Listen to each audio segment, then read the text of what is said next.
ওমর ফারুক সালাত শুরু করলেন, ফজরের সালাত, আল্লাহু আকবার।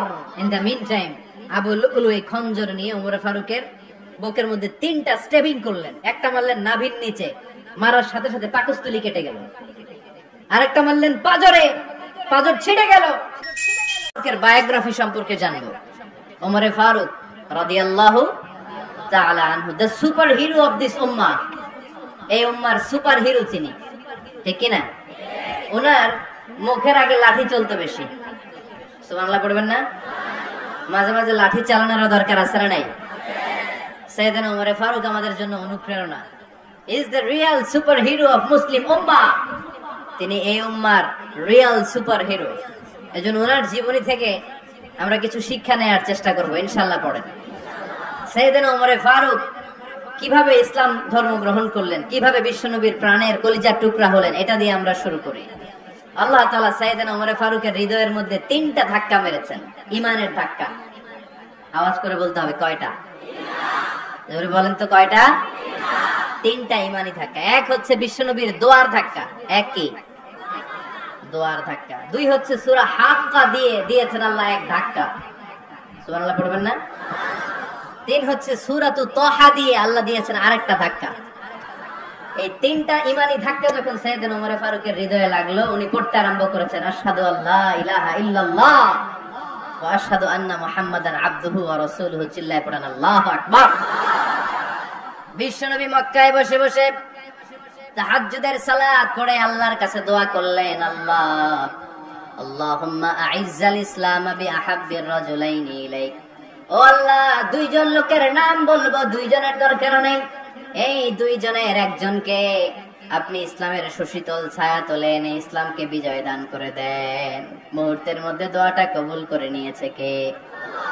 বিশ্বনবী বললেন, আল্লাহ 2জনের নাম বলবো আজকের দোয়ায়।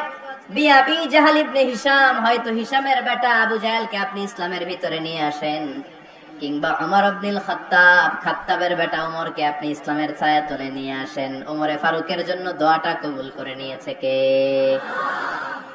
মক্কার যে অবস্থা, আল্লাহর হাবিব সাল্লাল্লাহু আলাইহি ওয়াসাল্লাম বুঝলেন মক্কার এই 2জনের একজন যদি আমার সাথে না থাকে তাহলে মক্কায় দাওয়াতি কাজ চালিয়ে যাওয়া যাবে।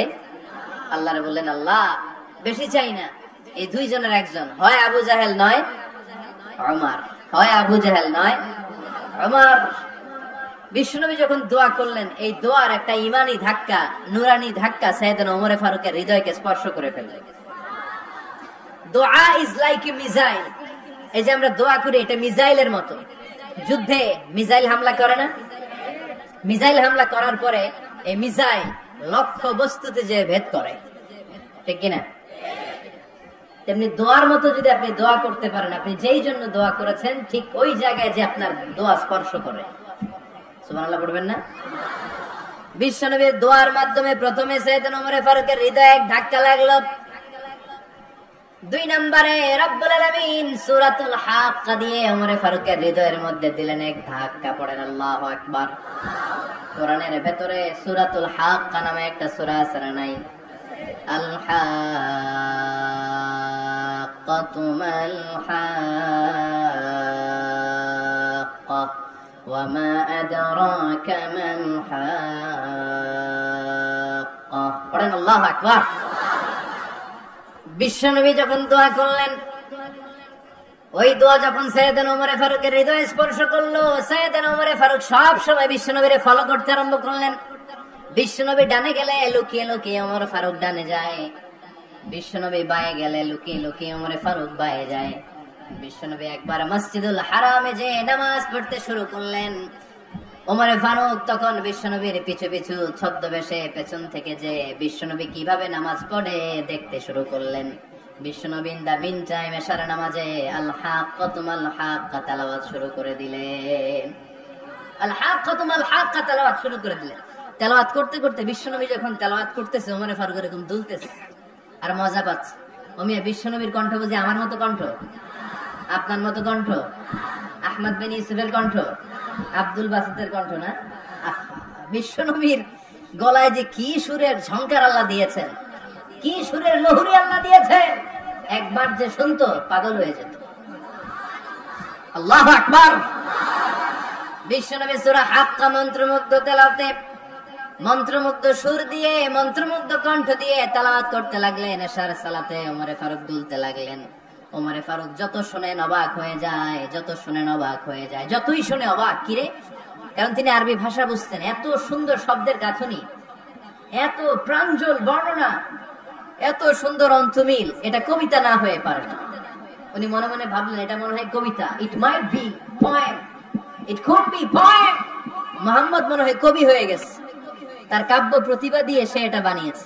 তা না হলে এত সুন্দর কথা, এটা কবিতা না হয়ে পারে। ইন দ্য মিন টাইম বিশ্বনবী কিন্তু দেখতেছে না যে পেছনে ওমর। বিশ্বনবী তেলাওয়াত করছিলেন। ইন দ্য মিন টাইম বিশ্বনবী পড়ছিলেন ওমা হুয়া বিকাউলি শাইরিন কলিলাম মা তুমিনুন। এর অর্থ হলো এটা কোনো কবির কথা নয়, খুব অল্প সংখ্যক লোকই তোমরা ঈমান আনো। সুবহানাল্লাহ পড়ে। এটাকে বলে কোইন্সিডেন্ট। কোইন্সিডেন্ট হুট করে অনেক সময় মিলে যায়, যায় কি যায় না। আপনি একজনের কথা ভাবতেছেন ভাবতেছেন, বাজারে গেলেন, বাজারে যেই দেখেন ওই লোকটা দাঁড়ায় আছে, এরকম হয় কি হয় না? কোইন্সিডেন্ট। ওমরে ফারুক মনে মনে যেটা ভাবতেছে ওই কথা দিয়ে বিশ্বনবী তেলাওয়াত করতেছে। আল্লাহু আকবার। বিশ্বনবী যে আয়াত তেলাওয়াত করছিলেন, আয়াতের অর্থ হলো এটা কোনো কবির বানানো কবিতা না, খুব অল্প সংখ্যক লোকই তোমরা ঈমান আনো। ওমরে ফারুক আটকে উঠলেন, থমকে দাঁড়ালেন। ঘটনা কি? আমি মনে মনে ভাবলাম, কি এত সুন্দর কথা, এটা তো মানুষের কথা হতে পারে না, এটা নিশ্চয়ই কবিতা, কবির কথা। কিন্তু মুহাম্মদ এখন আবার পড়তেছে ওমা হুয়া বিকাউলি শাইর, এটা কোনো শায়েরের, কবির কথা নয়। কলিলাম মা তুমিনুন, অল্পই তোমরা ঈমান আনো। তার মানে আমার মনে যা চলে মুহাম্মদ এটা টের পায়। মুহাম্মদ গণক। নাউজুবিল্লাহ পড়বেন না? মুহাম্মদ অনেক বড় মাপের একজন গণক। মানুষের হৃদয়ে কি চলে, মনে মনে কি ভাবে, মুহাম্মদ না দেখেও বলে দিতে পারে। ইন দা মিন টাইম বিশ্বনবী পরের আয়াতে পড়লেন ওয়ালা বিকাউলি কাহিনিন কলিলাম মা তাযাক্কারুন। এই আয়াতের অর্থ হলো এটা কোনো গণকের বানানো গণনা নয়, খুব অল্প সংখ্যক লোকই তোমরা উপদেশ হিসেবে এটাকে মানো। সুবহানাল্লাহ পড়েন। এবার আর ওমরে ফারুকের সহ্য হয় না, কি আজীব তামাশা। প্রথমে মনে করলাম কবিতা, মোহাম্মদ কয় কবি না, সে কবি না, এটা কবিতা না। তারপরে ভাবলাম সে গণক, সে আয়াত পরে পরে বলে দিল এটা গণনা নয়, তাহলে এটা কি? এটা কি কবিতাও না, গণনাও না, তাহলে এটা কি? বিশ্বনবী তখন বললেন তানজিলুম মির রাব্বিল আলামিন। সুবহানাল্লাহ পড়েন। পরের আয়াত ছিল তানজিলুম মির রাব্বিল আলামিন। এটা দুনিয়ার কোন কবির বানানো কবিতা না, এটা কোন গণকের গণনা না, এটা কোন সাহিত্যিকের বানানো সাহিত্য নয়, এটা মহাবিশ্বের পরিচালক রব্বুল আলামিনের কাছ থেকে পাঠানো কিতাব কোরআন। সূরা হাক্কার ধাক্কায় ওমরে ফারুক কাইত। প্রথমে ধাক্কাটা লাগলো যে দোয়া। বিষ্ণুবী তাহাজ্জুদে কেঁদে দোয়া করলেন, আল্লাহ হয় আবু জাহেল রে দিবা নাইলে ওমর রে দিবা। ওই দোয়া ওমরে ফারুকের হৃদয়ে ছোঁয়া লেগেছে। এরপর হাক্কা, সূরাতুল হাক্কা দিয়ে দিলে এক ধাক্কা। এই ধাক্কা খেয়ে উথাল পাথাল হৃদয়ের মধ্যে, হায় রে এ কি বাণী, এ কেমন কথা, কে মুহাম্মদ? তারপরও শয়তানের ওয়াসওয়াসা আছে না নাই? আল্লাহ বলে যতই ওয়াসওয়াসা ওমরকে দেয়া হোক, আমি ওমরে ফারুককে মুসলিম উম্মতের সেনাপতি বানিয়ে ছাড়বো, আমি সেনাপতি বানাবো। এবার 3 নাম্বার ডোজ। ডাক্তারের কাছে গেলে প্রথমে দেখবেন সিম্পল ডোজ দেয়, নরমাল ওষুধ, এটাতে কাজ না হলে ডোজ বাড়ায়, একেবারে কাজ না হলে অ্যান্টিবায়োটিক মারে, আছে না নাই? আল্লাহ প্রথমে দোয়ার ছোঁয়া লাগালেন, তারপর সূরা হাক্কা দিয়ে ধাক্কা মারলেন, এরপরে রব্বুল আলামিন বলেন এবার 3 নাম্বার ডোজ সূরা তাহা দিয়ে আমি তোমার হৃদয়টারে উজালা বানায় দেব রে ওমর। শয়তান দিক দিয়ে ওয়াসওয়াসা, খেলা দুই দিক থেকে চলতেছে। আল্লাহ তাআলা হেদায়েতের রাস্তায় টানছে, শয়তান জাহান্নামের দিকে টানছে। ঘোষণা দেয়া হলো মক্কায়, মুহাম্মদের মাথা কেটে এনে দিলে এত এত স্বর্ণ মুদ্রা দেয়া হবে। ওমরে ফারুক রাজি হয়ে গেলেন, নাঙ্গা তলোয়ার নিয়ে বিশ্বনবীর মাথা কাটার জন্য ছুটলেন। নাউজুবিল্লাহ পড়বেন না? বনু জাহরা গোত্রের এক লোক বলে, আইনা ইয়া ওমর, কই যাও? মুহাম্মদের মাথা কাটতে যাই। আরে মুহাম্মদের মাথা কাটতে যাও? তোমার বোন ফাতিমা বিনতে খাত্তাব আর তোমার বোন জামাই সাঈদ কদ সাবা, এরা তো ধর্ম ত্যাগ করে ফেলছে, এটা তো আমাদের ধর্ম ত্যাগ করে মুহাম্মদের ফলোয়ার হয়ে গেছে। আগে ওমর ঘর সামলাও, পরে মুহাম্মদের মাথা কাটতে চাইও। ওমরে ফারুক অবাক হয়ে গেলেন, তলোয়ার নিয়ে বিশ্বনবীর দিকে না যে নিজের বাড়ির দিকে চলে গেলেন। বিশ্বনবীর আপন বোন ফাতেমা বিনতে খাত্তাব, বোন জামাই সাঈদ আর খাব্বাব রাদিয়াল্লাহু তাআলা আনহু তিনজন মিলে সূরা তাহা তেলাওয়াত করছিলেন। পড়েন সুবহানাল্লাহ। মক্কায় লুকিয়ে লুকিয়ে দাওয়াত হতো। খাব্বাব রাদিয়াল্লাহু তাআলা আনহু একটা চামড়ার ফলকের মধ্যে সূরা তাহার কয়েকটা আয়াত এনে ওমর ফারুকের বোন আর বোন জামাইকে শিক্ষা দিচ্ছে, ট্রেনিং দিচ্ছে। সুবহানাল্লাহ পড়েন। লুকিয়ে লুকিয়ে ওমর ফারুক যখন ঘরে চলে আসলেন, এরা তটস্থ হয়ে গেল। সাইয়েদনা খাব্বাব বিছানার তলায় লুকিয়ে গেলেন। ওমর ফারুক বললেন, দরজা খোলো। ফাতেমা বিনতে খাত্তাব দরজা খোলার পরে নির্মম ভাবে সাইয়েদনা ওমর রাদিয়াল্লাহু তাআলা আনহু বোনের গায়ে আঘাত শুরু করে দিল। বোন জামাইকে আহত করতে শুরু করলো আর বলতে শুরু করলো, তোরা পাগল হলি কেন? কি আছে ওই মুহাম্মাদের মধ্যে? কি জাদু নিয়ে সে এসেছে? সে যাই বলে লোকজন পাগল হয়ে যায়, সবাই তার উপর কালিমা পড়ে ঈমান এনে ফেলে। কি এমন জিনিস তোদের কাছে আছে যেটা দেখে মুহাম্মদকে তোরা ভালোবাসলি? কি আছে? কি পড়তেছিলি আমারে দেখা। ফাতেমা বলে, ইন্নাকা রিজসুন লা ইয়ামাসসুহু ইল্লাল মুতাহহারুন। ও আমার ভাই ওমর, তুমি নাপাক। তুমি কি? লা ইয়ামাসসুহু ইল্লাল মুতাহহারুন, পবিত্রতা অর্জন না করে এই কোরআন ধরা যায় না। সুবহানাল্লাহ পড়েন। ওমর ফারুক গোসল করে আসলেন, কারণ ধাক্কা তো আগে কয়েকটা খাইছে। কথা বুঝেন নাই বোধহয়? প্রথমে দোয়ার ধাক্কা, পরে কোন সূরা দিয়ে ধাক্কা? ধাক্কা দিয়ে ধাক্কা। 3 নম্বরে এখন আর একটা ধাক্কা খাবে। গোসল করে আসলেন। ফাতেমা বিনতে খাত্তাব বললেন, গোসল যখন করে এসেছেন, এই নেন। ওমর ফারুক এবার চামড়ার কাপড়ের মধ্যে সূরা তাহার প্রথম আয়াতের দিকে নজর করলেন। নজর করেই কোরআনের প্রেমে পড়ে গেলেন। পড়েন সুবহানাল্লাহ।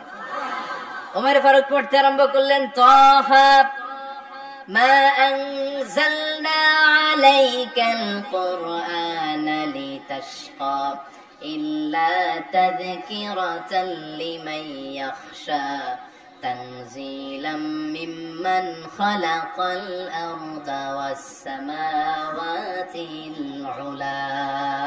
সুবহানাল্লাহ পড়েন। উনি পড়তে আরম্ভ করলেন, তাহা মা আনজালনা আলাইকাল কুরআনা লিতাশকা, এই কোরআনকে আমি তোমাদের হতভাগ্য জাতি হিসেবে দুনিয়ায় থাকার জন্য পাঠাই নাই। এটা রব্বুল আলামিনের পক্ষ থেকে এসেছে। যারা রবকে ভয় করে তাদের জন্য আছে উপদেশ। যিনি আকাশ বানিয়েছেন, জমিন বানিয়েছেন, ওই আল্লাহ তাআলা নিজেই এই কোরআন পাঠিয়েছে। আওয়াজ করে পড়তে হবে, আল্লাহু আকবার। উনি খুব ভালো আরবি জানতেন। সূরা তাহা পড়ার পরে আর ধৈর্য ধারণ করতে পারে না। ওমর ফারুক ছোট্ট বাচ্চার মতো কান্না শুরু করে দিলেন। আল্লাহু আকবার। সূরা তাহাটা হাতে নিয়ে, তলোয়ারটা হাতে নিয়ে বিশ্বনবীর দিকে ছুটতে আরম্ভ করলেন। আইনা মুহাম্মদ, কোথায় মুহাম্মদ? তোমরা আমাকে মুহাম্মাদের কাছে নিয়ে চলো। বিশ্বনবী তখন সাফা পাহাড়ের পাদদেশে দারুল আরকাম ইবনে আলকামের ঘরে লুকিয়ে লুকিয়ে কোরআনের দাওয়াত দিতেন।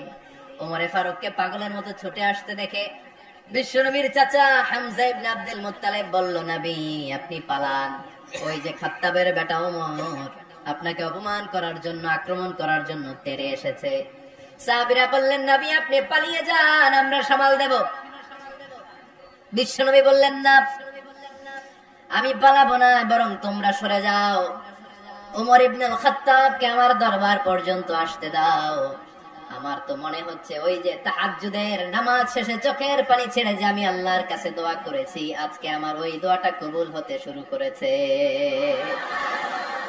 আমার তো মনে হচ্ছে আমার দোয়া কবুল হবে, আসতে দাও।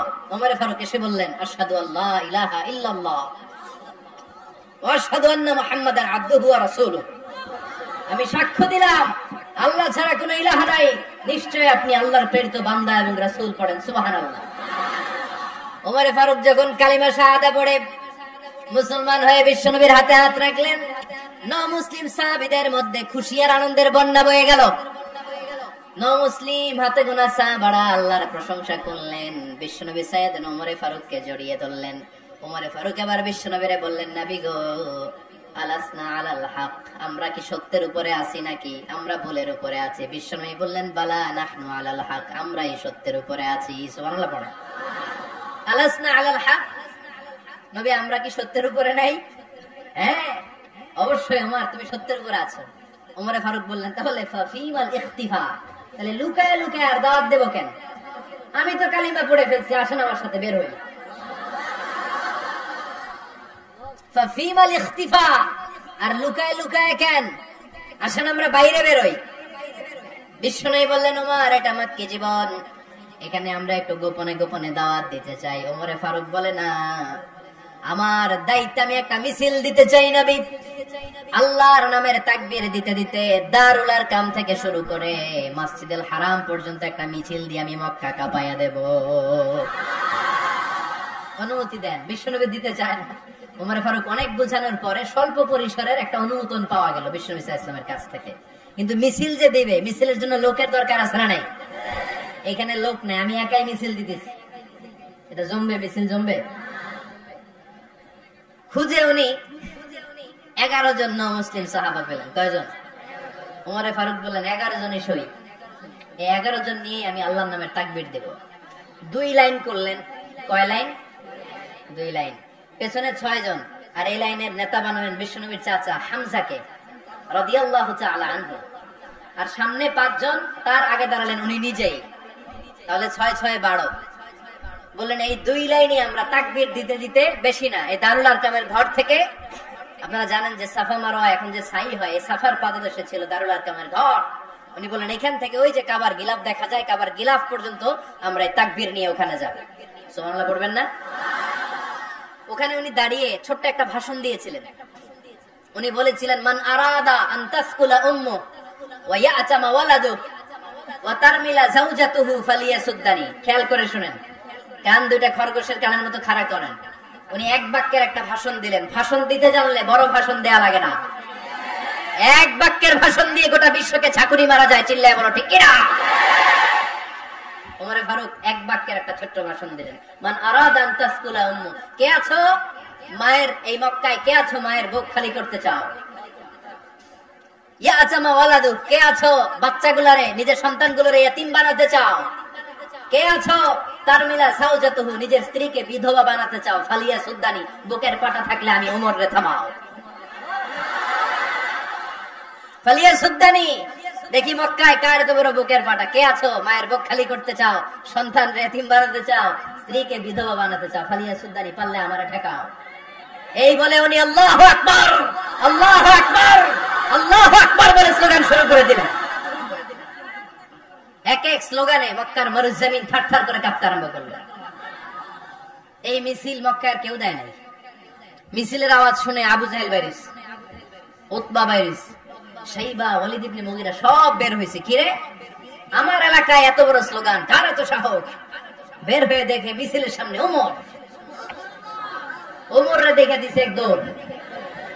কারণ ওমরে ফারুককে থামানোর মতো বাপের বেটা মক্কায় দ্বিতীয়টা কেউ ছিল না। আওয়াজ করে বলেন ঠিক কিনা? ওমরে ফারুক আল্লাহু আকবার, আল্লাহু আকবার বলে স্লোগান দিতে দিতে মসজিদুল হারামের ভিতরে ঢুকে গেল। কাবার গিলাফ ধরার পরে সেদিন মিছিল থেমেছে। ওই আল্লাহর নামের স্লোগান সেদিন কেউ থামাতে পারে নাই, কিয়ামত পর্যন্ত কেউ থামাতে পারবে না। চিল্লায় বলো ঠিক কিনা?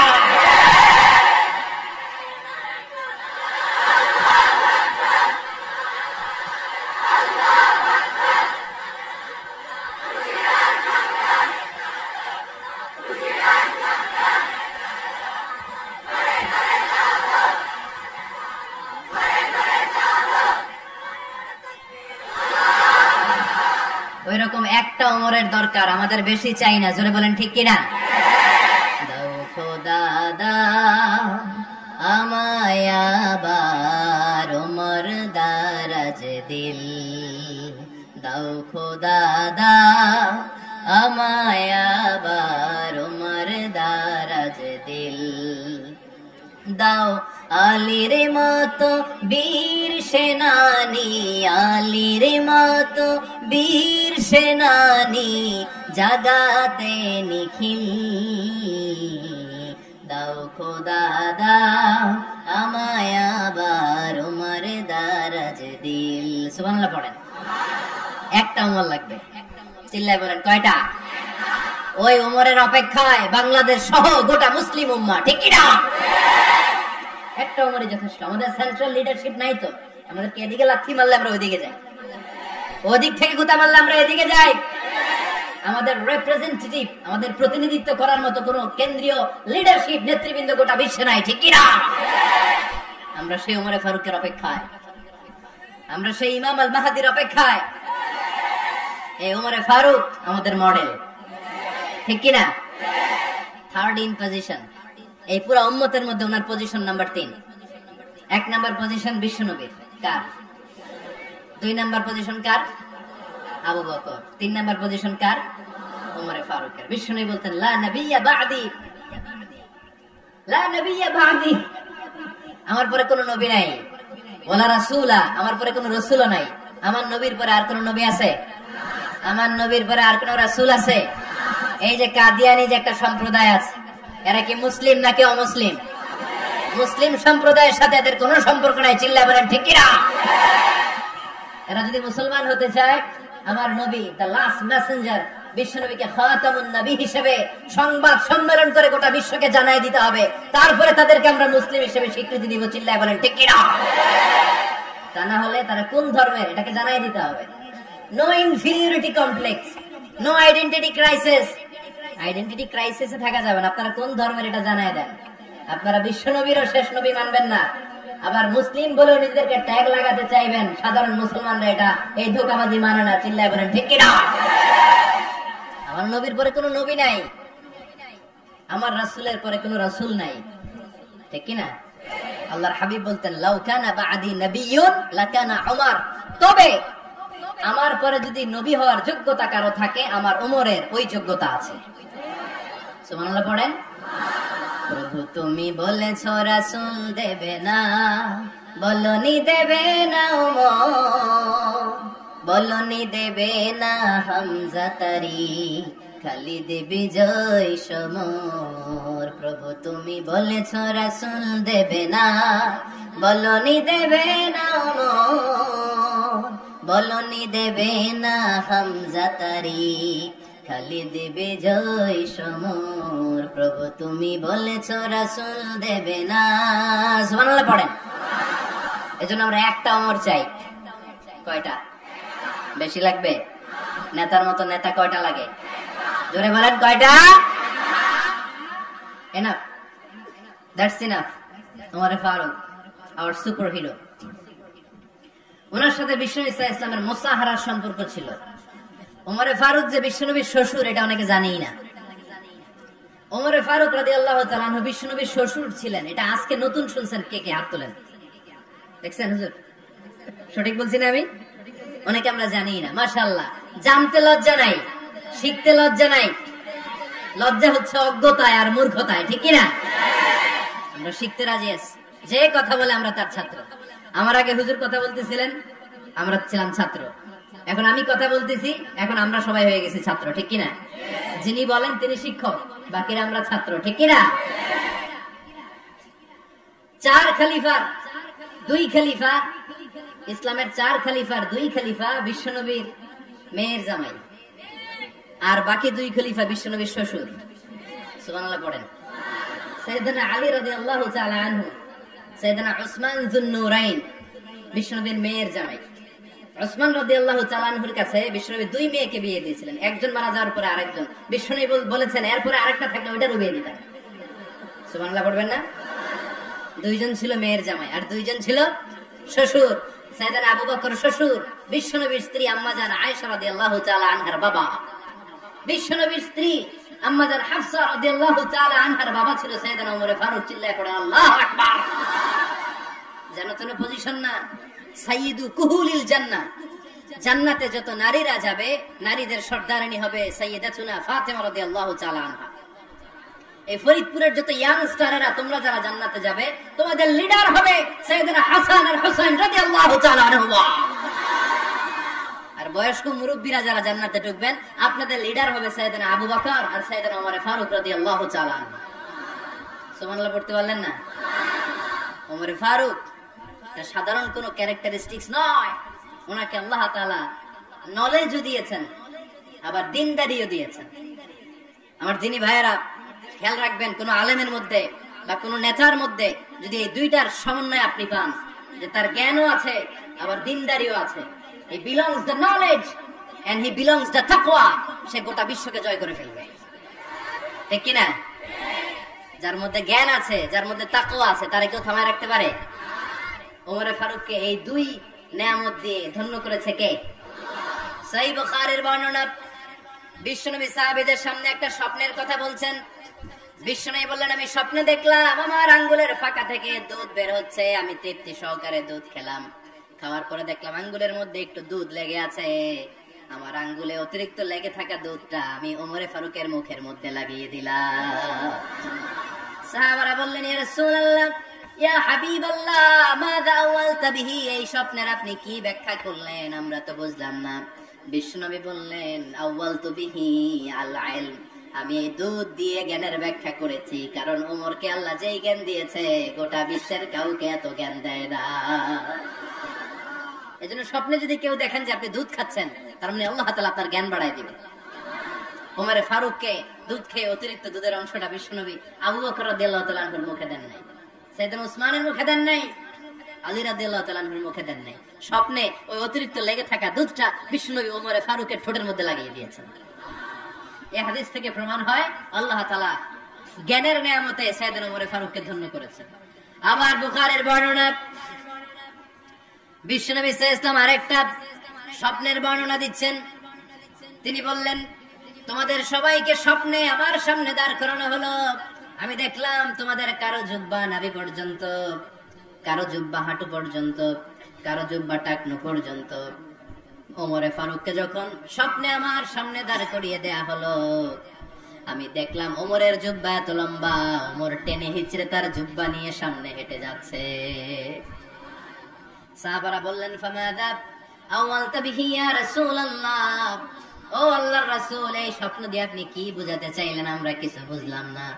বিশ্বনবী বললেন, আওয়ালতু বিহি আদ-দীন, আমি এই হাদিসের দ্বারা দ্বীনের ব্যাখ্যা করলাম, যার জামা যত লম্বা তার দ্বীনদারি তত বেশি। সুবহানাল্লাহ, আসতে পড়েন।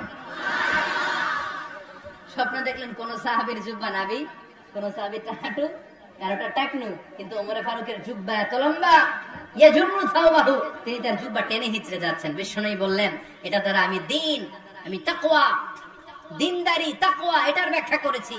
তার মানে ওমর ফারুকের তাকওয়ার সামনে সব তাকওয়া পানি হয়ে যাবে। কোন সুবহানাল্লাহ। আল্লাহ তাআলা সাইয়েদনা ওমর ফারুককে দ্বীনের জ্ঞান দিয়েছেন, তাকওয়া দিয়েছেন। যুবক ভাইরা, যাকে আল্লাহ তাআলা দ্বীনের জ্ঞান দেয়, যাকে আল্লাহ তাআলা তাকওয়ার এই গুণ দিয়ে সমৃদ্ধ করে, তার জন্য গোটা বিশ্বের সব দরজাগুলোকে ওপেন করে দেয় কে? কত বড় মুত্তাকি ছিলেন সাইয়েদনা ওমর ফারুক। মদিনার সমাজে কয়জন মুনাফিক ছিল বিশ্বনবী ছাড়া কেউ বলতে পারতেন না। বিশ্বনবী কোন সাহাবীকে মুনাফিকদের লিস্ট দিয়ে যান নাই, একজন সাহাবী ছাড়া। দেখি কেউ বলতে পারেন কিনা ওই সাহাবীর নাম? কি নাম?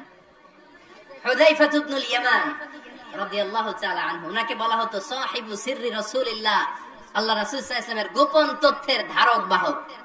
সুবহানাল্লাহ পড়বেন না? বিশ্বনবী ইন্তেকালের আগে মদিনার সমাজে মোট কয়জন মুনাফিক আছে, এই তথ্য আবু বকরকে বলেন নাই, ওমর রাদিয়াল্লাহু তাআলা আনহুকে বলেন নাই, উসমান রাদিয়াল্লাহু তাআলা আনহু, আলী রাদিয়াল্লাহু তাআলা আনহু, আশারাতুল মুবাশশিরিনা বিল জান্নাহ কোন সাহাবীকে বলেন নাই। শুধুমাত্র কেবলমাত্র একমাত্র হুযায়ফা ইবনুল ইয়ামান রাদিয়াল্লাহু তাআলা আনহুর কাছে মুনাফিকদের লিস্টে বিশ্বনবী দিয়ে গিয়েছে। সুবহানাল্লাহ পড়েন। মদিনায় কারা কারা মুনাফিক কেউ জানতো না, হুযায়ফা ছাড়া। কে ছাড়া? নামটা আজকে মুখস্থ করেন, যাতে অন্য কোনো ওয়াজে কেউ জিজ্ঞেস করলে বলতে পারেন। মুনাফিকদের লিস্ট যে সাহাবীর কাছে বিশ্বনবী দিয়ে গিয়েছিলেন, সাহাবীর নাম কি? নাম? নামটা কেমন লাগে? ভাল লাগে? অনেকে আমারে জিজ্ঞেস করে, হুজুর আমার ছেলে হবে আগামী মাসে, একটা নাম দেন। নাম দিয়ে দিলাম হুযায়ফা। যাদের হবে ছেলে, এলাকা যাদের নেক্সট কয়েক মাসে ছেলে হবে, খালি হুযায়ফা চলবে। কি চলবে? ভাল লাগে? নামটা ভাল লাগে? রাইখেন, অনেক সুন্দর নাম। উনি জানতেন মুনাফিক কারা। দেখেন ওমর ফারুকের তাকওয়ার লেভেলটা কত হাই। ওমর ফারুক একদিন হুযায়ফা রাদিয়াল্লাহু তাআলা আনহুর কাছে গেলেন, যে বললেন, হুযায়ফা, বিশ্বনবী ইন্তেকালের আগে মুনাফিকদের নামের লিস্টটা কারো কাছে দেয় নাই, আমার জানা নাই, সাইয়েদনা আবু বকরের জানা নাই, কোন সাহাবীর জানা নাই, তুমি ছাড়া। আমি তোমার কাছে জানতে চাই, আমি ওমরের নামটা ওই মুনাফিকদের খাতায় আছে কিনা আমার একটু বলো। আমার ওমরের নামটা ওই মুনাফিকদের লিস্টিতে একটু আছে কিনা, নামটা একটু বলো। যদি থাকে আমি ভালো হয়ে যাব, আমি নেফাকি দূর করে পাক্কা মুমিন হতে চাই। আমার নাম যদি মুনাফিকের লিস্টে থাকে আমি তো শেষ। হুযায়ফা চোখের পানি ছেড়ে দিয়ে বলে, আমিরুল মুমিনিন, কেমন প্রশ্ন করলেন আপনি? আপনি বিশ্বনবীর শ্বশুর, এই উম্মতে আপনার পজিশন 3 নাম্বার। আপনারে মুনাফিকরা ভয় পায়, শয়তান আপনারে ভয় পায়। আপনি জান্নাতে সব বয়স্ক লোকদেরকে নিয়ে জান্নাতের মধ্যে আগে আগে ঢুকবেন, কেমন করে মুনাফিকদের কাতারে আপনার নাম থাকতে পারে ওমর? সুবহানাল্লাহ পড়ে। কি বিনয়ী, কি তাকওয়া। হুযায়ফাকে যে ধরতেন, হুযায়ফা একটু বলো না আমার নামটা মুনাফিকদের লিস্টিতে আছে কিনা। ওমরে ফারুকের যদি এই টেনশন থাকে যে আমি মুনাফিক হয়ে গেলাম কিনা, আমাদের এই টেনশন থাকার দরকার আছে না নাই? হ্যাঁ, এজন্য সব সময় আল্লাহর কাছে দোয়া করতে হবে, আল্লাহ তুমি নেফাকি থেকে আমাদেরকে বাঁচাও। আর জোরে পড়েন আমিন। ওমরে ফারুক রাদিয়াল্লাহু তাআলা আনহু আমাদের সুপার হিরো, আমাদের সবাই বলেন আমাদের। উনি কত বড় সুপার হিরো শুনেন। উনি জুমার খুতবা দিচ্ছেন। কি দিচ্ছেন? মসজিদে নববীতে। খুতবার মাঝখানে হঠাৎ বললেন, ইয়া সারিয়াতুল জাবাল, ইয়া সারিয়াত ইবনে জানিমিল জাবাল। এই কথা বলেই আবার খুতবা দিতে শুরু করলেন। ওনার এই ইয়া সারিয়াত ইবনে জানিমিল জাবালের সাথে আগের কথারও কোনো মিল নাই, পরের কথারও কোনো মিল নাই। জুমার নামাজের পর মুসল্লি সাহাবারা ধরলেন, বললেন, ইয়া আমিরাল মুমিনিন। খুতবার মাঝখানে হঠাৎ করে ইয়া সারিয়াত ইবনে জানিমিল জাবাল বলে আপনি চিৎকার করলেন কেন? আপনার এই বাক্যের সাথে আপনার খুতবার আগের বাক্যের কোনো মিল নাই, আপনার খুতবার পরের বাক্যেরও কোনো মিল নাই। এই কথা আপনি কারে বললেন, কারে উদ্দেশ্য করে বললেন? এই কথার তাৎপর্য কি আমাদেরকে বুঝিয়ে বলেন। ওমরে ফারুক বললেন, আমি যখন খুতবা দিচ্ছি আমি দেখতে পেলাম ওই যে কয়েক মাস আগে আমি আমার মুসলিম সেনাবাহিনী পারস্যে আক্রমণের জন্য পাঠিয়েছি, বর্তমান ইরান। ইরানের ওই বিশাল এলাকাতে পারস্যে আমি আমার ব্যাটালিয়ন পাঠিয়েছি। আমি হঠাৎ করে দেখতে পেলাম আমার মুসলিম বাহিনীর সেনাপতি যুদ্ধের এক পর্যায়ে তার ডানে আছে উপত্যকা, বায়ে আছে পাহাড়। সে পাহাড়ি রাস্তা ছেড়ে দিয়ে উপত্যকার দিকে যেতে শুরু করেছে। আমি দেখতে পেলাম আমার মুসলিম বাহিনী যদি উপত্যকার দিকে ছুটে বেড়ায়, কাফির মুশরিকরা আমার মুসলিম বাহিনীকে কচুকাটা করে ফেলবে। তাই আমি এখান থেকে তাদেরকে কমান্ড দিয়ে বলেছি, ইয়া সারিয়াতাল জাবাল, উপত্যকার দিকে নয় পাহাড়ের দিকে যাও, তাহলেই তোমাদের বিজয় নিশ্চিত হয়ে যাবে। উপত্যকার দিকে যেও না, ইলাল জাবাল, ইলা সারিয়াতিল জাবাল, পাহাড়ের দিকে ছোট। সাহাবারা অবাক, ঘটনা কি? উনি বসে আছেন মদিনায় মসজিদে নববীর মিম্বারে দাঁড়িয়ে, উনি যদি ইয়া সারিয়াতাল জাবাল বলে এটা কি ইরানে যাবে নাকি? ও মিয়া, তখনকার সময়ে বর্তমানের মতো মোবাইল ছিল নাকি? ইন্টারনেট ছিল নাকি? কিছু ছিল?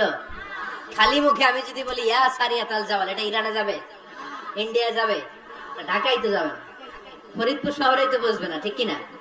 কিন্তু এটা আমিরুল মুমিনিন বিশ্বাসী সাহাবারা বিশ্বাস করে নিল। কিছু মুনাফিক ছিল, এরা কয় না ঝামেলা, এটা তো সম্ভব না, এক কাজ করি, এই সেনাপতি যখন বিজয়ী বেশে মদিনায় ফিরে আসবে আর আমরা ধরবো। এরা দিন গুনতে লাগলো, এই সেনাপতি মুসলিম বাহিনী নিয়ে পারস্য জয় করে কবে ফিরে আসবে। এই মুনাফিকের দলগুলো কখনো সেনাবাহিনীকে অভ্যর্থনা জানাতে যেত না, কিন্তু এইবার সবার আগে মদিনার উপকণ্ঠে যে সেনাপতিদেরকে অভ্যর্থনা জানানোর জন্য ফুল নিয়ে রেডি। ফুল নিয়ে দাঁড়ায় সেনাপতি ঢুকার সাথে সাথে ধরছে, এই সেনাপতি কোত্থেকে আসছে? কয় পারস্য জয় করে আসছি। কয় এমন এমন দিন, জুমার দিন দুপুর বেলা যুদ্ধের মাঝখানে আমিরুল মুমিনিনের কণ্ঠে কোন কথাবার্তা শুনছো নাকি? সেনাপতি অবাক, কয় তোমরা জানলা কেমনে? শুনছি তো। সুবহানাল্লাহ পড়বেন না? আমরা যুদ্ধে একটা ভয়ঙ্কর অবস্থার মধ্যে ছিলাম, পেছন থেকে শত্রু আমাদেরকে আক্রমণ করতে শুরু করে দিল। ডানে যাব না বায়ে যাব, সামনে যাব নাকি পেছনে যাব, রাস্তা খুঁজে পাচ্ছি না। ডান দিকে ছিল আমাদের উপত্যকার রাস্তা, বাঁ দিকে ছিল পাহাড়ি পথ। আমরা সোজা পথ হবে মনে করে উপত্যকার দিকে ছুটতে আরম্ভ করলাম। হঠাৎ করে আমিরুল মুমিনিনের কণ্ঠ বজ্র কণ্ঠে আমার কানের মধ্যে ভেসে আসলো। আমার মনে হলো আমিরুল মুমিনিন কেমন যেন আমাকে কমান্ড দিচ্ছেন আর বলছেন, ইয়া সারিয়াতাল জাবাল, ডান দিকে উপত্যকার পথে নয়, তাড়াতাড়ি পাহাড়ের দিকে সৈন্যবাহিনী নিয়ে উঠে যা। পাহাড়ের দিকে, ডানে না। This is wrong track and this is the right track. ওই দিন যদি ওমরে ফারুকের ওই গাইডলাইন, আমিরুল মুমিনিনের কমান্ড যদি আমি না শুনতাম, আজকে বিজয়ের বেশে ফিরতেও পারতাম না, আমাদের চেহারাও তোমরা দেখতে পেতে না। ওমরে ফারুকের ওই কমান্ড, ওই গাইডলাইন অদৃশ্য থেকে শোনার কারণে এই পারস্যের মধ্যে আমাদেরকে সেই যুদ্ধে বিজয় দান করেছে কে? দিস ইজ ওমরে ফারুক, দিস ইজ ওমরে ফারুক। বিশ্বনবী বলছেন, আমার মা লাকিয়াকা শাইতানু সালিকান ফাজ্জান ইল্লা সালাকা ফাজ্জান গায়রা ফাজ্জিক ওমর। শয়তান ইবলিস যদি তোমার কোনো রাস্তা দিয়ে হাঁটতে দেখে, শয়তান ওই রাস্তা রেখে দিয়ে অন্য রাস্তা দিয়ে হাঁটে। সুবহানাল্লাহ বাড়িতে যাই বললেন। কে বলতেছে? বিশ্বনবী। কার ব্যাপারে? ওমরে ফারুকের ব্যাপারে। শয়তান যদি দেখে যে ওমরে ফারুক এই রাস্তা দিয়ে হাঁটতেছে, শয়তান ওই রাস্তা রেখে দিয়ে অন্য রাস্তা দিয়ে হাঁটে। সুবহানাল্লাহ পড়ে। রাত্রিবেলা আমরা আমাদের বাচ্চা ছেলে মেয়েদেরকে যখন খাওয়াই, বাচ্চারা খেতে চায় না, এরকম হয় আপনাদের ফরিদপুর এলাকায়? এই এলাকায় হয় নাকি? খেতে চায় না বাচ্চারা, এই চকলেট দেখায়া, এই মিনা কার্টুন দেখায়া, এইটা সেটা, এগুলো সেগুলো বলে, গল্প টল্প বলে ভুলায়া খাওয়ানো লাগে, তাই না? তারপরও খায় না। আমারও ছোট মেয়ে আছে, খেতে চায় না, এইটা সেইটা এমনি সেমনি খাওয়ানো লাগে। তো শেষে না পেরে মা বাবা বলতে বাধ্য হয়, ওই যে ভূত আসতেছে, ভূত, তাড়াতাড়ি তাড়াতাড়ি খাও, তাহলে যে ভূত ধরবে তোমার। ওই যে বাঘ আসতেছে, বাঘ, তাড়াতাড়ি খাইলে নাহলে বাঘে কামড়াবে। বলি না আমরা? আপনারা কি বলেন? ভূত। আর কি বলেন? হ্যাঁ হ্যাঁ, আচ্ছা, এক এক জায়গায় এক একটা আমরা বলি, ভূত আসবে, বাঘ খাবে, ভাল্লুক খাবে, তাড়াতাড়ি খাও। মদিনাতে যখন ওমরে ফারুক আমিরুল মুমিনিন, মদিনার মায়েরা বাচ্চাদেরকে খাওয়াতে পারতো না, ছোট্ট মেয়েদেরকে খাওয়াতে পারতো না, খাওয়া নিয়ে যন্ত্রণা করতো। বাচ্চারা যখন মদিনায় খেতে চাইতো না রাত্রি বেলায়, মদিনার মায়েরা বলতো, তাড়াতাড়ি খাও, হা হুয়া ইয়াতি উমর, হা হুয়া ইয়াতি উমর, তাড়াতাড়ি খা, নাহলে ওই যে ওমর আসতেছে, ওমর। This is our super hero সাইয়েদনা ওমর ফারুক রাদিয়াল্লাহু তাআলা। শুধু শয়তানি ভয় পেত না, মুনাফিকরাও ভয় পেত, জমের মতো ভয়। শুধু তাই না, আমাদের আম্মাজান বিষ্ণু ইসা ইসলামের স্ত্রীরাও ওমরে ফারুককে ভয় পেতেন। সুবহানাল্লাহ কবেন না? মাঝে মাঝে বিষ্ণু ইসা ইসলামের সাথে আম্মাজান আয়েশার ঝগড়া হতো, হতো না? আপনাদের ফ্যামিলিতে ঝগড়া হয়? হয় না? হয় না? কার কার দেখি? ওরে আল্লাহ, অনেক আল্লাহর ওলি আছে তো এই জায়গায়। ঝগড়া হয় না? কি কথা কয়, ঝগড়া হয় না বলে? বিশ্বনবীর ফ্যামিলিতে ঝগড়া হয়, আপনার ফ্যামিলিতে হয় না? মিষ্টি ঝগড়া। আর ও বিয়েই করে নাই।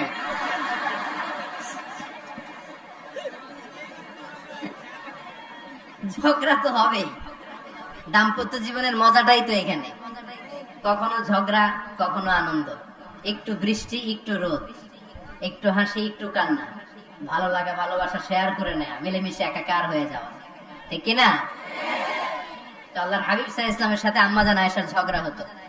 তো একদিন ঝগড়া হয়ে দুইজন রেগে আছে। খবরদার, দুইজন রেগে থাকবেন না। আবার একজন রাগলে আরেকজন থেমে যাবেন, কারণ এই ছোট্ট ঝগড়া থেকে এটা অনেক সময় বিচ্ছেদের দিকে গড়ায়। আমার প্রিয় ফরিদপুরবাসী, ভাবি রেগে গেলে আপনি রাগেন না, ওই দিন আপনি একটু ঠান্ডা থাকেন। আবার আপনি রেগে গেলে, আমার মাইকের আওয়াজ যদি ভাবিরা শুনেন, আপনারা রেগে যায় না, একটু ঠান্ডা থাকবেন। দুইজনে রেগে গেলে তো তৃতীয় বিশ্বযুদ্ধ শুরু হবে, তাই না? একজন রেগে গেলে আরেকজন ঠান্ডা। কারণ এই সামান্য ঝগড়া থেকে, ইগোর কারণে এটা বিচ্ছেদ আর ডিভোর্স পর্যন্ত গড়ায়। আর শয়তান এখানে উস্কানি দেয়, কারণ ইমানদারদের ফ্যামিলি ভাঙতে পারলে শয়তান সবচেয়ে বড় খুশি হয়। আর ইমানদারদের ফ্যামিলি টিকে থাকলে খুশি হয়ে যায় কে? আম্মাজান আয়েশা রাদিয়াল্লাহু তাআলা আনহার সাথে বিষ্ণু ইসা ইসলামের ঝগড়া হতো মাঝে মাঝে। একবার ঝগড়া হলো, বিষ্ণু ইসলাম রাগ, আম্মা জান আয়েশা রাগ। তো বিষ্ণু বললেন, আয়েশা ঝগড়া করে আর কতক্ষণ থাকবো, আসো মিটমাট করি। আয়েশা রাদিয়াল্লাহু বললেন, ঠিক আছে মিটমাট করবো। তো বিষ্ণু ইসলাম বললেন, মিটমাটের জন্য কারে ডাকবো? ওমরে ডাকি। কয় না, ওমরে না, ওমর গালিজ, ওমর অনেক রাগে, আমার ডর লাগে। কয় তাহলে তোমার আব্বারে ডাকি। কয় ডাকে। কি খুশি, মেয়েদের মধ্যে অভ্যাসটা আছে না নাই? তাহলে তোমার আব্বারে ডাকি। ডাকেন, ডেকে নিয়ে আসা হলো। আবু বকর রাদিয়াল্লাহু তাআলা আনহু দাঁড়ালেন, আম্মা জান আয়েশা দাঁড়ালেন, বিশ্বনবীও দাঁড়ালেন। বিশ্বনবী বললেন, আয়েশা তোমার আব্বা আসছে, এবার ঘটনা খুলে বলার পালা, তুমি বলবা নাকি আমি বলবো? আম্মা জান আয়েশা বললেন, আপনি বলেন, তবে ওয়ালা তাকুল ইল্লা হাক্কান, যেটা ঘটছে ওইটাই বললেন, মিথ্যা কথা কইেন না। আবু বকর রাদিয়াল্লাহু তাআলা রেগে মেগে আগুন, কি এই কথা তুমি কেমন করে বলো? বিশ্বনবী কি মিথ্যা কথা কখনো বলবে? রেগে মেগে দিলেন মেয়ের গালে এক চড়। বানিয়ে বলতেছি না, মুসনাদ আহমদ ইবনে হাম্বলের হাদিস। বাবার হাতের থাপ্পড়কে আম্মা জান আয়েশা উল্টে বললেন। সাইয়েদনা আবু বকর রাগে গড়গড় করছেন, আবার মারার জন্য তেড়ে গেলেন। এবার বাঁচার জন্য আম্মা জান আয়েশা বিশ্বনবীর পিছনে যে আশ্রয় নিলেন, বিশ্বনবী বাঁচানোর জন্য দুই হাত মেলে দাঁড়িয়ে গেলেন। পড়েন সুবহানাল্লাহ। বিশ্বনবী যখন দুই হাত মেলে দাঁড়িয়ে গেলেন, সাইয়েদনা আবু বকর রাদিয়াল্লাহু আনহু থেমে গেলেন। সাইয়েদনা আবু বকর রাদিয়াল্লাহু তাআলা আনহু ঘর থেকে বের হয়ে বারান্দায় দাঁড়ালেন। পড়েন সুবহানাল্লাহ। এবার বিশ্বনবী আম্মা জান আয়েশার কাছে যেয়ে বলেন, ইয়া আয়েশা কাইফা রাআইতিনি আনকাসতুকি মিনার রাজুল, দেখছো কেমনে বাঁচাইলাম? আমি না থাকলে বর্তমানে বলতো আজকে আমি বাঁচাইছি তোমারে, আমি আমার লগে ঝগড়া করো তুমি। লজ্জায় পড়ে আম্মা জান আয়েশা খিলখিল করে হেসে দিলেন, বিশ্বনবীও হেসে দিলেন। দুইজনের হাসির মধুর আওয়াজ শুনে সাইয়েদনা আবু বকর বাইরে থেকে অবাক, কিরে এতক্ষণ না ঝড় তুফান, এখন দেখি হাসি। সালাম দিয়ে অনুমতি নিয়ে ভিতরে ঢুকলেন। ঢুকে দেখেন আম্মা জান আয়েশাও হাসে, বিশ্বনবীও হাসে। এই হাসি দেখে আবু বকর রাদিয়াল্লাহু আনহু হেসে দিলেন। আরশের উপর থেকে খুশি হয়ে গেলেন কে? এবার সাইয়েদনা আবু বকর রাদিয়াল্লাহু তাআলা আনহু বললেন, ইয়া রাসূলুল্লাহ আশিকানি ফি সিলমিকুমা কামা আশরাকতুমানি ফি হারবিকুমা।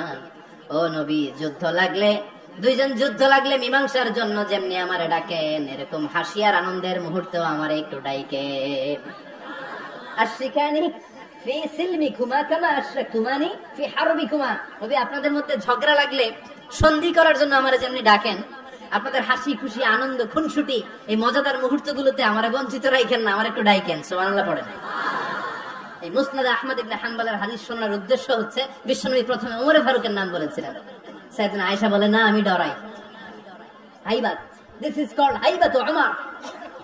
একবার বিশ্বনবীর সব বিবিরা ধরলেন, ও নবী আমাদেরকে এটা দেন, ওইটা দেন, ঘরে এটা নাই, ওইটা নাই, ওইটা নাই। বিশ্বনবীকে, আমার কাছে কিচ্ছু নাই, যদি এমনি আমার বউ হয়ে থাকতে চাও থাকো, তাহলে যা, তা না হলে যা লাগবে কিনে দেব, সাথে সাথে তালাকও দিয়ে দিব। কিছু দিতে পারবো না, আমার নাই তো, সামর্থ্য নাই। কিন্তু বিবিরাও ছাড়া না, এটা দেন ওইটা দেন। বিশ্বনবী রহমতের নবী, বিবিদেরকে বোঝাতেও পারেন না। বিবিরা আবদার করতেছে, নবী এটা লাগবে ওইটা লাগবে।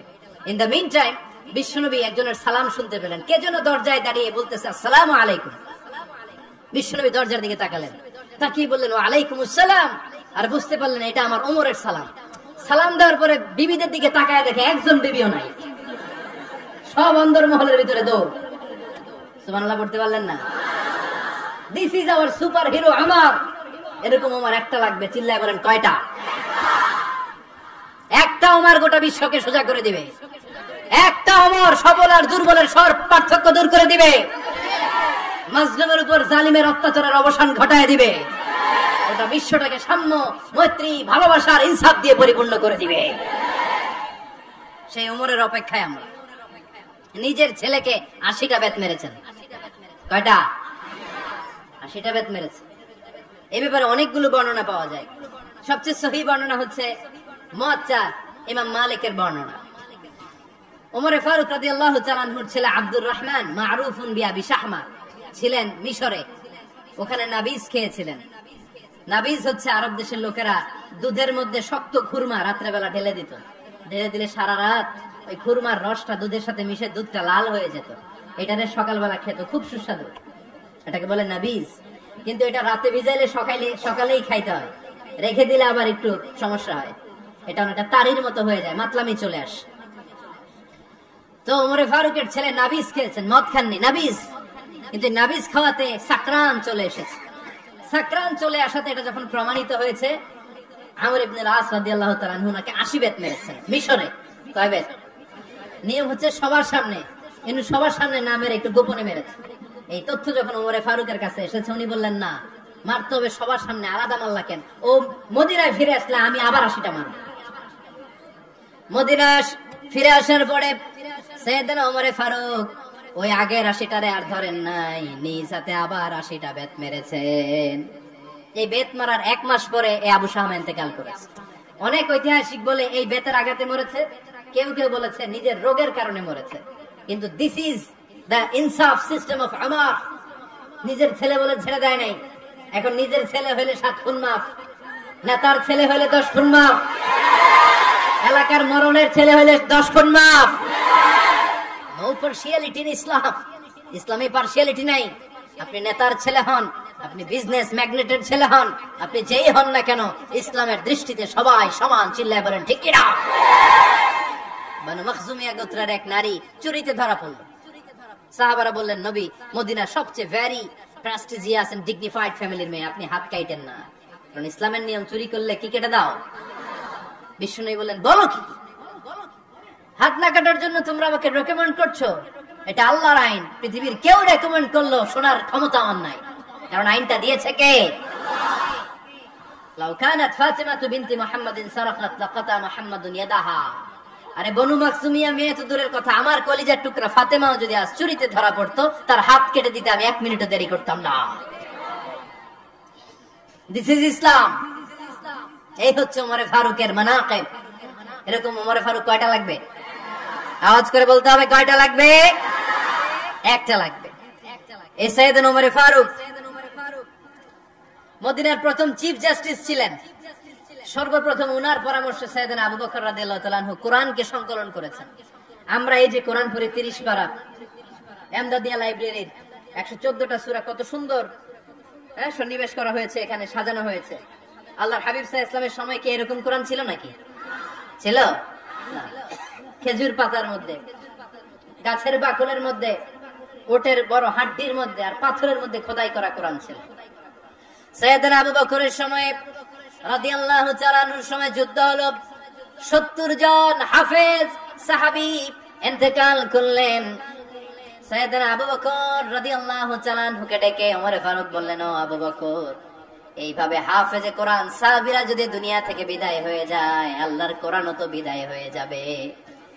আমার পরামর্শ হলো আপনি সব বয়োজ্যেষ্ঠ সাহাবীদেরকে একসাথে করে কোরআনের সব কাগজগুলোকে একসাথে করে একটা নির্ধারিত কপির মধ্যে কোরআনকে সংকলন করে ফেলেন। সাইয়েদনা আবু বকর বললেন, যেটা আমার নবী করেন এটা আমি কেমনে করি? কিন্তু ওমর ফারুক নাছরবান্দা বলে না, এটা করলে কোনো খারাপ হবে না, ভালোই হবে। মুসলিম উম্মার জন্য এক জায়গায় কোরআন সন্নিবেশিত থাকবে, আপনি করেন। সাইয়েদনা আবু বকর রাজি হয় না, ওমর ফারুকও ছাড়ে না। ওমর ফারুক বলতে বলতে বলতে বলতে এমন ভাবে সাইয়েদনা আবু বকর রাদিয়াল্লাহু তাআলা আনহুকে ধরলেন, সব শেষে সাইয়েদনা আবু বকর ওমর ফারুকের কথায় কোরআন সংকলনে রাজি হয়ে গেলেন। পড়েন সুবহানাল্লাহ। উনি বললেন, ওমর যখন আমাকে বারবার বুঝাতে লাগলো, আল্লাহ তাআলা আমার হৃদয়টা ওমরের কথা শোনার জন্য খুলে দিলেন। আল্লাহ তাআলা কেমন যেন আমাকে ইলহাম করলেন, আবু বকর করো, এই কাজের মধ্য দিয়ে আমি আমার কোরআনকে গোটা বিশ্বে জীবিত রেখে দেব। This is Umar. এই যে আমরা হিজরি সনের যে আমরা গণনা করি, এই হিজরি সনের প্রবর্তক হচ্ছে সাইয়েদনা ওমর ফারুক। সুবহানাল্লাহ নাই? আপনাদের মনোযোগ আছে না গেছে? কই ঘুমায় গেলেন মনে হয়? তাকবীর দেন তো একজন আওয়াজ করে।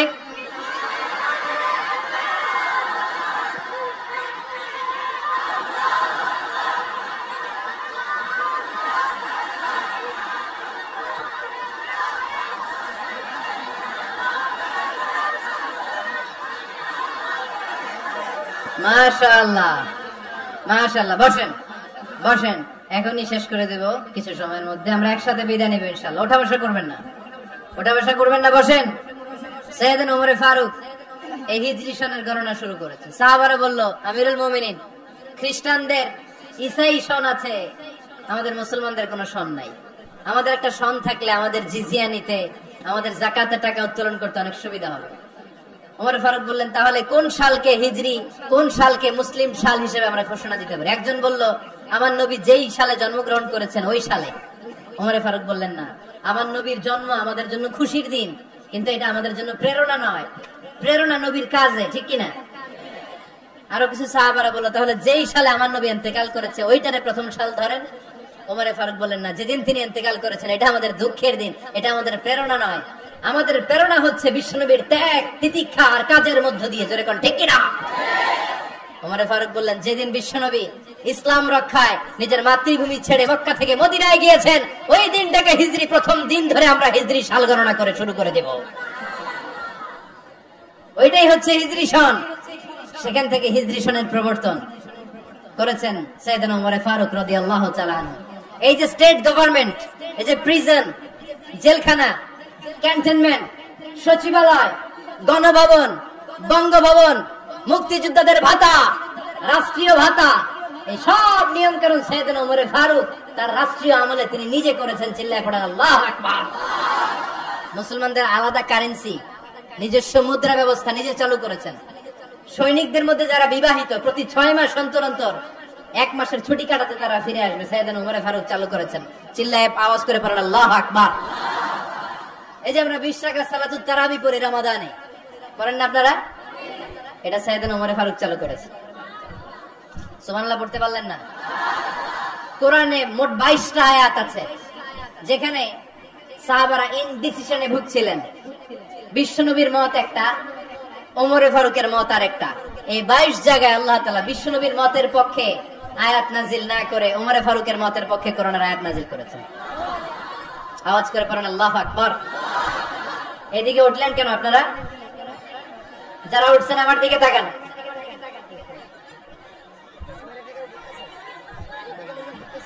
কিছু ভিতরে ঢুকতেছে, কিছু বাইরে দিতেছে না?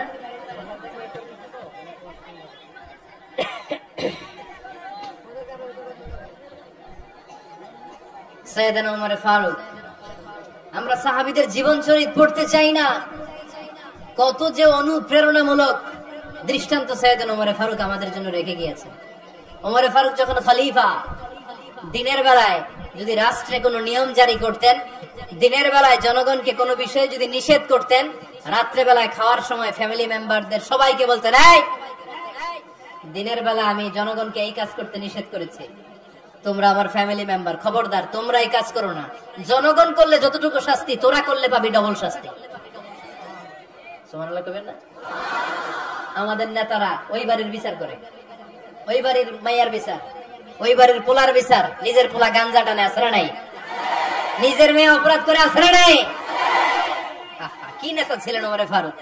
আগে নিজের ঘর সামলিয়েছেন, আগে নিজেকে সামলিয়েছেন, নিজের ঘর ঠিক করেছেন। বলেছেন জনগণ করলে যত ব্যাড, তোরা করলে double bad. This is call leader, ঠিক কিনা? এক বাবা এসে বললেন, ওমর ফারুক আমার ছেলে কথা শোনে না, বেয়াদব। ওমর ফারুক ছেলেরে ডাকলেন, বাবা তুমি তোমার আব্বাজানের কথা শোনো না, এটা তো কবিরা গুনাহ। ছেলে বলে, ওমর ফারুক সব দায় দায়িত্ব আল্লাহ ছেলে মেয়েদেরকে দিয়েছে, বাবা মাকে কোনো দায়িত্ব দেয় নাই। ওমর ফারুক বললেন, অবশ্যই দায়িত্ব দিয়েছে। তাহলে বলেন আমার বাবার দায়িত্ব কি? উনি বললেন, প্রাইমারিলি প্রথমত 3 দায়িত্ব। আইয়ান তাকিয়া উম্মা, পৃথিবীর প্রতিটি বাবার উচিত ছেলেদের মেয়েদের জন্য ভালো মায়ের ব্যবস্থা করা। 2 নম্বরে আইয়ুহসিনা ইসমা, সুন্দর তার একটা নাম রেখে দেয়া। 3 নম্বর ইউআল্লিমাহুল কিতাব, তার আল্লাহর কিতাব শিক্ষা দেওয়া। এবার ছেলেকে আমার আব্বা 3টার একটাও করে নাই। এবার ওমর ফারুক রেগে গেলেন, বাবার কাঁধে ধরলেন, বললেন তুই ছেলের জন্য বিচার নিয়ে আসলি, তোর 3টা দায়িত্বের একটাও তুই পালন করিস নাই। ছেলে বলে, আমিরুল মুমিনিন আমার মা নর্তকী, আমার মা মাজুসি, আমার মায়ের মধ্যে কোনো আদব কাদব নাই, সুন্দরী দেখে আমার মারে বাবা বিয়ে করছে, আমার মায়ের কাছ থেকে জীবনে কিছু শিখি নাই। 2 নাম্বার সাম্মানি খানফাসা, আমার বাবা আমার নাম রেখেছে চামচিকা। কি নাম রাখছে? এটা নাম হইলো একটা, এরকম উল্টা পাল্টা নাম আছে না? নাই না, এগুলো রাখবেন না। আব্দুল্লাহ রাখবেন, আব্দুর রহমান রাখবেন, আর একটা কি বলছে আজকে, হুজাইফা রেখে দিয়েন, পারবেন? ওয়ালাম ইউআল্লিমনি হারফাম মিন কিতাবিল্লাহ আমিরুল মুমিনিন। শুধু তাই না, আল্লাহর কোরআনের একটা অক্ষর আমার বাবা কোনোদিন আমারে শিক্ষা দেয় নাই। ওমর ফারুক রেগে গেলেন, এবার বাপের কান্দে ধইরা মারতে শুরু করলেন। তুই ফুলার নামে বিচার নিয়ে এসেছিস, তোরে বাইর দিমু আগে। এরকম নেতার দরকার আছে না নাই? মদিনায় এক লোক তার বউরে রাগের চোটে 100 তালাক দিয়ে ফেলছে। কয় তালাক দেয়ার নিয়ম কয়টা? দিছে কয়টা? এবার স্ত্রী কাঁদতে কাঁদতে এসে বলে, আমিরুল মুমিনিন দেখেন, আমার স্বামী আমারে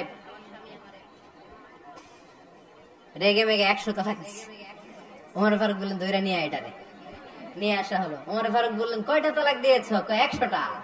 কেন দিছ? কয় মাথা গরম আছিল। এরকম আছে না? তালাক দেওয়ার সময় সব তালাক, তুই তালাক, তোর মা তালাক, তোর বোন তালাক, সব তালাক।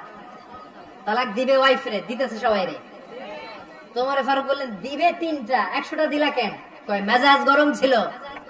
কয় দাঁড়া, আত-তালাকু মিন শাআইরিল্লাহ, তালাক হচ্ছে আল্লাহর দেয়া বিধানের একটা নিদর্শন। এটা নিয়ে তুই খামখেয়ালি করলি। আমার রায় শোন, আমার রায় হচ্ছে 3 তালাকে তোর বউ তালাক, বাকি 97 তালাক তোর পিঠের উপরে পড়বে। এরকম বিচারের দরকার আছে না নাই? এরকম দৃষ্টান্তমূলক বিচার যদি বাংলার জমিনে দেয়া হতো, আর কোন নারী ধর্ষিতা হতো, আর কোন নারীকে অ্যাসিড মারা হতো, আর কোন নারী যৌতুকের জন্য কান্না করতো? একটা আমল লাগবে, বেশি না। কয়টা লাগবে?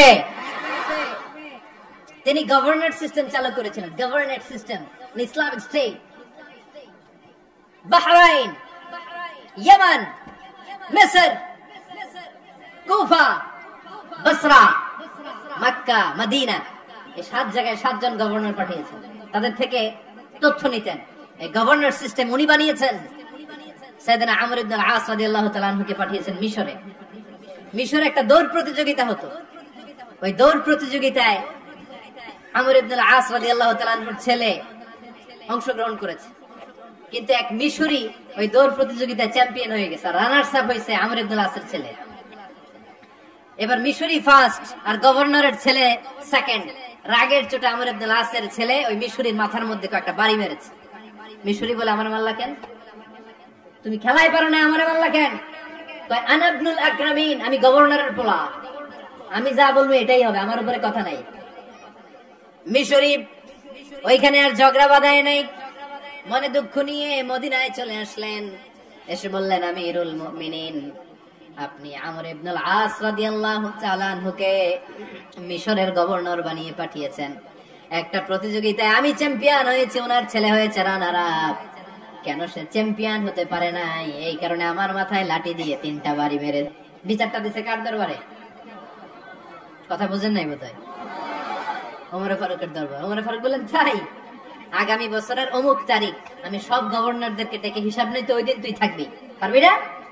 মিশরে বলে, পারবো মানে অবশ্যই পারবো। ওই দিন 7 রাজ্য থেকে 7 গভর্নর হাজির। গভর্নরদের ছেলেরাও হাজির, মিশরীয় হাজির। 7 গভর্নরের কাছ থেকে 7 এলাকার খোঁজ খবর নেয়ার পরে ওমরে ফারুক বললেন, আইনাল মিসরি, মিশরি লোকটা কই, এদিকে আয়। মিশরি সামনে আসার পরে বলল, আমর ইবনুল আস, তুমি মিশরের গভর্নর, তোমার ছেলে সহ তুমি আসো। আমর ইবনুল আস এসে সামনে বসে রইলেন। এবার বললেন, আমর ইবনুল আসের ছেলে, তুমি নাকি ইবনুল আকরামিন গভর্নরের ছেলে, তুমি যা বলবা মিশরে নাকি তাই হবে, তোমার নাকি অনেক দাপট। নিজে একটা লাঠি এনে মিশরের হাতে দিয়ে বলল, এবার তোর মাথায় যতটা মারছে তুই ততটা গুনে গুনে মার, আমি দেখবো। আমর ইবনুল আস দেখবে, আমর ইবনুল আসের ছেলেরে তুই এখানে মার। সে বলতেছে, থাক, আপনি বলছেন এতেই যথেষ্ট, মারা লাগবে না, আমি মাফ করে দিলাম। ওমরে ফারুক বলল, খবরদার, মার, মার ওর মাথার মধ্যে। মিশরি ওমরে ফারুকের ধমক শুনে ভয়ে ভয়ে 3টা বাড়ি মারল। এই বাড়ি মারা দেখো ওমরে ফারুকের হৃদয় ঠান্ডা হয় নাই। লজ্জায় আমর ইবনুল আস, বয়স হয়ে গিয়েছে সাহাবা, মাথা তখন টাক, মাথায় চুল নাই। লজ্জায় মাথাটা হেট হয়ে মাথাটা নিচু করে রেখেছে। এবার রাগের চোটে ওমরে ফারুক বললেন, এবার আমর ইবনুল আসের টাক মাথার মধ্যে একটা মার। মার! কেন ছেলেকে শিক্ষা দিতে পারে নাই? ইয়া আমর ইবনুল আস, মাতা জাআলতুমুন নাস আবিদা, তোমরা কখন মিশরীদেরকে নিজেদের দাস বানায় নিলা? ওয়াকাদ ওয়ালাদাতুহুম উম্মুহুম আহরারা, আর ওদের মায়েরা তো ওদেরকে স্বাধীন সন্তান হিসেবে প্রসব করেছে। মানুষদের উপর ক্ষমতাগিরি করার জন্য গভর্নর পাঠাই নাই। খবরদার, জনগণ তাদেরকে দেখভাল করার জন্য তোমাদেরকে পাঠানো হয়েছে, তাদের উপর কোন অত্যাচার করার জন্য নয়। চিল্লায় বলেন ঠিক কিনা? এরকম নেতা কয়টা লাগবে? কয়টা? ওই নেতার নাম কি? ওমর। হ্যাঁ, হুয়া ইয়াতি ওমর। 22 জায়গায় বিশ্বনবী কয় একটা, ওমরে ফারুক বলে আর একটা। আল্লাহ বলে, বিশ্বনবী আপনার পক্ষে আমি আয়াত নাজিল করতে পারলাম না, আমি ওমরের পক্ষে নাজিল করে দিলাম। বিশ্বনবী বলতেন, ইন্না লিকুল্লি উম্মাতিন মুহাদ্দাস, সব উম্মতের মধ্যে, সব নবীর উম্মতের মধ্য থেকে একজন করে আল্লাহ তাকে মুহাদ্দিস বানাতো। মুহাদ্দিস না, মুহাদ্দাস। মুহাদ্দাস মানে এমন লোক যিনি যা ভাবতো ওই ভাবনাটাই আল্লাহ আয়াত হিসেবে নাজিল করে দিতেন। বিশ্বনবী বলেন, আমার উম্মতের মধ্যে মুহাদ্দাস হচ্ছে সাইয়েদনা ওমর। মদিনার সবচেয়ে বড় মুনাফিকের নাম আব্দুল্লাহ ইবনে উবাই ইবনে সালুল। সব মুনাফিকদের সরদার, কিন্তু এই মুনাফিকের ছেলেটা হলো পাক্কা ইমানদার। এই ছেলের নাম হলো আব্দুল্লাহ। আওয়াজ করে বলেন, ছেলের নাম কি? আব্দুল্লাহ ইবনে উবাই ইবনে সালুল। মুনাফিক সরদার যখন ইন্তেকাল করলো, সাইয়েদনা আব্দুল্লাহ রাদিয়াল্লাহু তাআলা আনহু বিশ্বনবীর কাছে এসে চোখের পানি ছেড়ে ডেকে বলে, নবী আপনিও জানেন, আমিও জানি, মদিনার সবাই জানে আমার আব্বা মুনাফিকদের সরদার, কিন্তু আমার মন তো মানে না, আমার তো পিতা, আমার তো বাবা লাগে, আমার তো মন মানে না। আপনিও জানেন মুনাফিক, আমিও জানি মুনাফিক। নবী আপনার দরবারে কিছু আমি চাই না, আপনার গায়ের একটা জামা দেন, আপনার জামাটা পরিয়ে আমার বাবারে দাফন দিব। এর উসিলায় যদি আমার আব্বারে আল্লাহ মাফ করে দেয়, দয়ার নবী মায়ের নবী জামা খুলে দিয়ে দিলেন। পড়েন সুবহানাল্লাহ। আব্দুল্লাহ রাদিয়াল্লাহু তাআলা আবার আবদার চললেন, নবী জানি আমার বাবা মুনাফিক, কিন্তু আমার তো বাবা, আপনার দরবারে ফরিয়াদ, আপনি নিজে যে আমার বাবার জানাজার নামাজের ইমামতি করবেন। দয়ার নবী মায়ের নবী জানাজার নামাজে যেতে চাইলেন। ওমরে ফারুক বললেন, নবী না, খবরদার আপনি উবাই ইবনে সালুলের জানাজায় যাবেন না। বিশ্বনবী জোর করে যেতে চাইলেন। সাইয়েদনা ওমরে ফারুক বিশ্বনবীর জামা পেছন থেকে টেনে ধরলেন। আল্লাহু আকবার। টেনে ধরলেন, যাবেন না আপনি। ওমরে ফারুকের হাত থেকে হেঁচকা টান মেরে জুব্বা টান দিয়ে বিশ্বনবী জানাজায় চলে গেলেন। রব্বুল আলামিন আয়াত নাজিল করলেন, ইস্তাগফির লাহুম আও লা তাস্তাগফির লাহুম ওয়া ইন তাস্তাগফির লাহুম ৭০ মাররাতান ফালান ইয়াগফিরাল্লাহু লাহুম। নবী গো, একবার নয়, দুইবার নয়, ৭০ বারও যদি এই মুনাফিকের জন্য আপনি ক্ষমা চান, তার জন্য ক্ষমা নাই, তার জন্য আছে জাহান্নাম। ওয়ালা তাকুম, আপনি যাবেন না আলা কবরি, কখনো তাদের জানাজায় যাবেন না। এই যে একটা ভুল করে ফেলছেন, এটা এবারই শেষ, এরপরে আর যাবেন না। সাইয়েদনা ওমর ফারুকের পক্ষে আল্লাহ তাআলা কোরআনের আয়াত নাযিল করে দিলেন। চিল্লায় পড়েন আল্লাহু আকবার। এভাবে 22টা জায়গায় ওমর ফারুক যা বলেছে, এটা নিয়ে একটা আলাদা আলোচনা হইতে হবে, আলাদা একটা আলোচনা লাগবে যে 22টা আয়াতে আল্লাহ তাআলা বিশ্বনবীর পক্ষে কোরআনের আয়াত নাযিল না করে সাইয়েদনা ওমর ফারুকের পক্ষে আয়াত নাযিল করেছেন। চিল্লায় পড়েন সুবহানাল্লাহ। ওই ওমর ফারুককে আমাদের মডেল বানানোর দরকার আছে না নাই? ওই ওমর ফারুকের জীবনী আমাদের ছেলে মেয়েদেরকে পড়ানোর দরকার আছে না নাই? আমাদের ভবিষ্যৎ প্রজন্ম এগুলো জানে না। ওরা সালমান খান দেখে বড় হয়, ওরা শাহরুখ খান দেখে বড় হয়, ওরা ঋত্বিক রোশনকে দেখে বড় হয়। ওরা মনে করে যে এরাই বড় সুপার হিরো। আমাদের যে কত বড় সুপার হিরো আছে এরা জানেই না।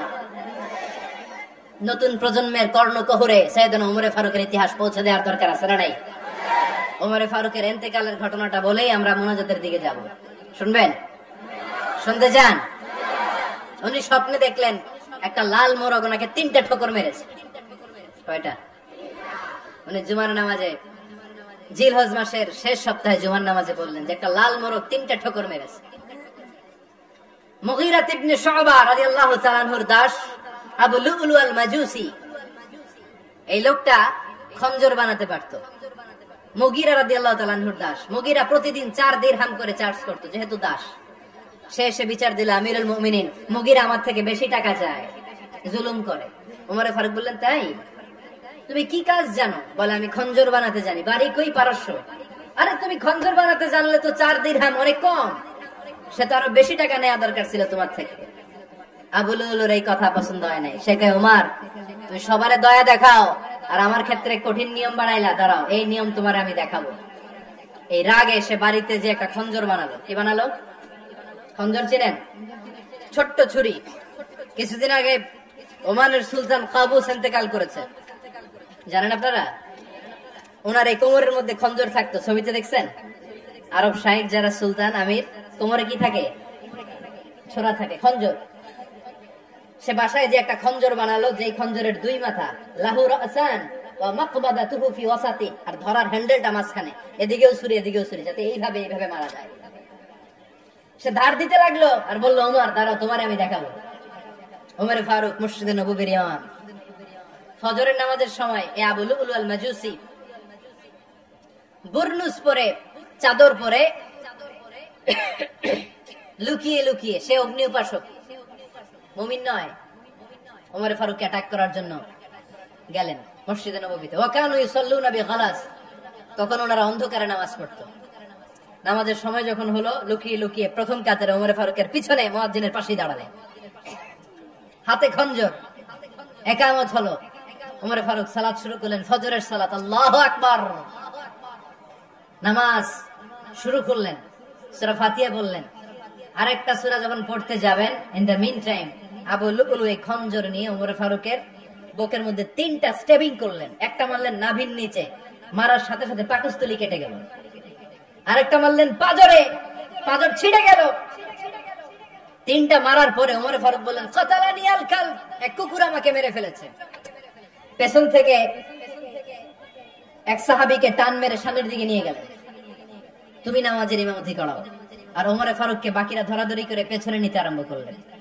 আর এই আত্মাই আক্রমণ যে করেছে, সে কাতারের মাঝখান দিয়ে যেতে আরম্ভ করলো, আর দুই দিকে ছুরি মারতে আরম্ভ করলো। 13 জন সাহাবীর গায়ে ছুরি মেরেছে, 7 জন সাহাবা স্পট ডেথ, জায়গায় মৃত্যু।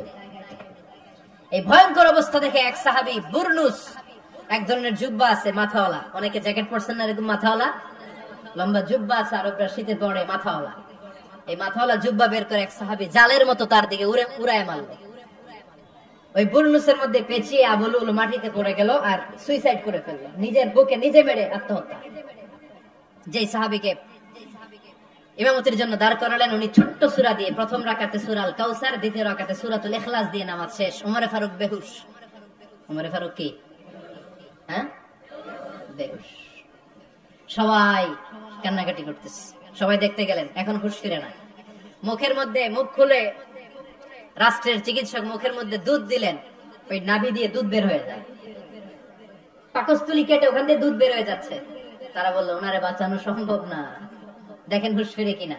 হুঁশ ফিরলে ওনার পরে কে আমির হবে, উনি যেন প্যানেল ঠিক করে দিয়ে যায়। সবাই তাকিয়েছে ওমর ফারুকের চোখের দিকে। আল্লাহর মেহেরবানিতে ঘন্টা খানিক পরে উনি চোখ খুললেন। চোখ খোলার পরেই বলেন নাই, ও মা আমি মরে যাই। চোখ খোলার পরে উনি বলেন নাই, কে মারলো আমারে। চোখ খোলার পরে উনি বলেন নাই, আমার পরে নেতা কে হবে।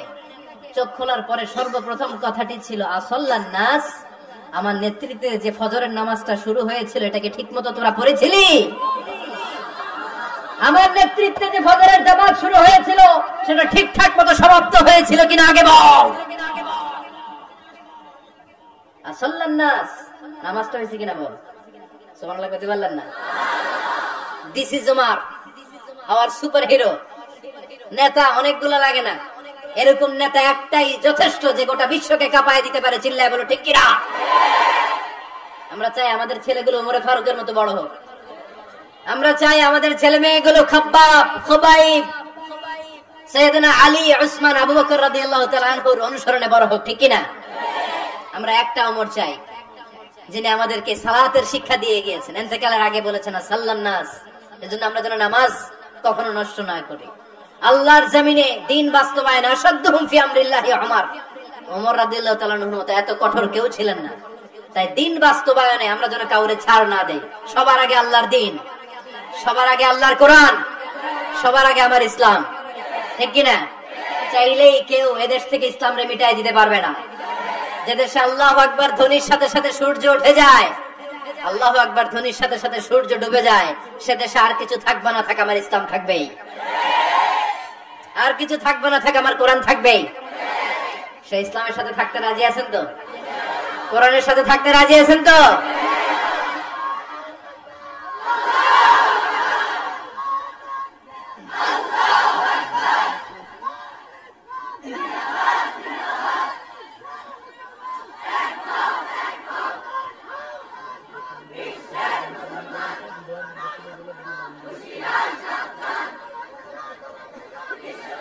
আল্লাহ আমাদের সবাইকে কবুল আর মঞ্জুর করে নেয়, আমরা পড়ি আমিন।